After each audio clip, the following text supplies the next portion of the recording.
नमस्कार, news foundation देख रहे हैं। मैं वंदना। बिहार विधानमंडल का बजट सत्र शुरू है। अब समय भी बहुत कम बचे हैं, लेकिन ऐसे में विपक्ष लगातार हमलावर है सरकार के ऊपर। आज एक ऐसे बिल को लेकर के विरोध जताया गया है और विपक्ष इस बिल को भी फाड़ने का काम किए हैं। आइए हम जानते हैं लोजपा के इकलौते विधायक राजकुमार जी से। सर, क्या कुछ ऐसी बात रही सदन के अंदर जो आपने आक्रोश?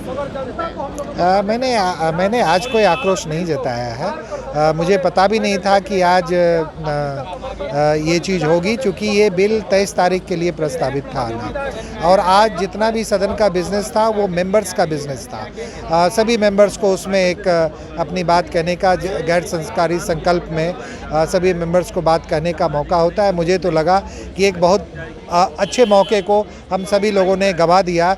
जो काम हमको 23 तारीख को करना चाहिए था, इन लोगों को जिनको भी बिल पे आपत्ति थी। मैंने चूँकि इस बिल का अध्ययन नहीं किया है, इस पर बहुत ज़्यादा मैं नहीं बोल पाऊँगा। जो बातें मैंने सुनी कि इस बिल में पुलिस को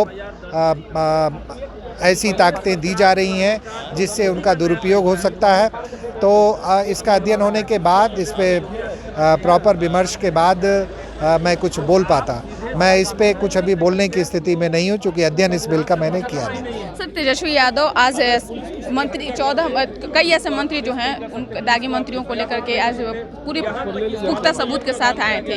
क्या लगता है कि आज आगे सरकार इस पर कार्रवाई कर पाएगी? देखिए, सरकार कार्रवाई करेगी। तेजस्वी यादव जो सबूत लेकर आए थे वो शायद ADR से निकाले, सभी ने जो अपना एफिडेविट दिया है, तो आप इसमें कोई अछूता नहीं है।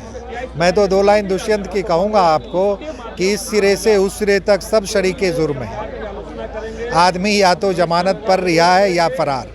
तो ये स्थिति है, इसमें कोई अछूता नहीं है। सभी लोगों की एक ही स्थिति है। समय पर चूँकि विपक्ष हैं तो उनका काम है इंगित करना कि कितने दागी हैं, लेकिन ये हमेशा से होते आ रहा है कि इस तरह का आरोप विपक्ष पर भी है और जबरन वो सरकार निश्चित रूप से। मैंने कहा कि सब इस जुर्म में तो सब शामिल हैं, और आज अध्यक्ष महोदय ने भी कहा कि आप पे भी कई होंगे ऐसे मुकदमे कितने गंभीर हैं और उनकी सत्यता क्या है। जो हमारी पद्धति है उसमें कम से कम प्रतिनिधियों को साफ सुथरा होना चाहिए। अगर ऐसा नहीं है तो भी ये भी लोकतंत्र का ही एक खूबसूरती है कि इसमें प्रतिनिधित्व कोई भी कर सकते हैं। Unless prove guilty everybody is innocent. तो उस इनोसेंस का फ़ायदा लोग लेते हैं। विधायक जी, आप इकलौते लोजपा के विधायक हैं, सबकी निगाह पे टिकी हुई है।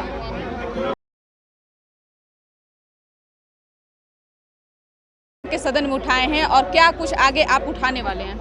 मैंने अभी तक जो भी मुझे मौका मिला है अपने क्षेत्र से संबंधित, चाहे वो शिक्षा से संबंधित हो या जो लोग विस्थापित हैं उनके पुनर्वास नहीं हुए हैं, किसानों की जो समस्या है वहाँ पे उनकी ज़मीनों को जो सरकार लेकर उसको NTPC को देना चाहती है, जबकि सरकार के पास बेहतर विकल्प उपलब्ध है, ये सारे मुद्दे मैंने अपने क्षेत्रीय उठाए हैं। इनमें से कौन से ऐसे मुद्दे जो सरकार को आपने उस बात को मनवाने का काम किया? मैंने प्रयास तो किया अपने सारे मुद्दों को मनवाने का, लेकिन देखते हैं सरकार कितना उस पर संज्ञान लेती है, कितना मानती है, देखने की चीज़ है। जी, बहुत बहुत शुक्रिया सर बात करने के लिए। तो आप सुन रहे थे कि क्या कुछ कह रहे थे राजकुमार जी। उन्होंने साफ तौर से कहा है कि आज जो कुछ भी सदन में हुआ है वो नहीं होना चाहिए था, क्योंकि सरकार के जो मंसूबे हैं वो कहीं ना कहीं फेलियर नजर आ रही है, तभी ये अपनी कमजोरी को साबित कर रहे हैं।